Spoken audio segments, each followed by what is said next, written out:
64,42%. Un taux d'admissibilité record au baccalauréat béninois depuis plus de 50 ans. Un résultat inédit qui suscite des réactions à la chaîne sur les réseaux sociaux. Depuis 1971, on n'avait pas dépassé les 60% de taux de réussite au bac. Cette promotion a fait fort avec 64%. Le Bénin vient de prouver une fois de plus que son système éducatif est vraiment solide. Bravo au corps professoral. Alors que certains internautes ont encore du mal à y croire, le résultat ne surprend guère le directeur de l'office du baccalauréat. Les cours ont été dispensés à bon temps et à bon escient. Les compositions ont eu lieu, les examens ont eu lieu, les sujets de composition sont à la portée des candidats, s'est justifié le professeur Alphonse da Silva.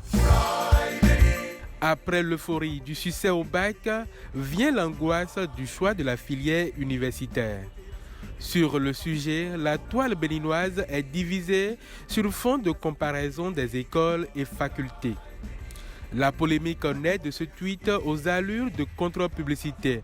Les réactions sont immédiates, elles sont souvent tranchées, parfois nuancées.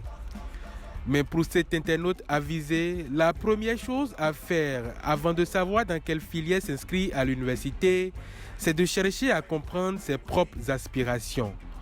Il va encore ajouter, il ne suffit pas de savoir où on veut aller, il faut encore savoir comment y arriver. À bon entendeur. Pendant ce temps, rétropédalage chez Twitter. 9 mois après le lancement de la fonction Fleet, l'entreprise est déjà en train de la retirer de sa plateforme. Le 3 août prochain, cet équivalent aux stories proposés sur Instagram ne pourra donc plus être utilisé par les usagers du réseau social.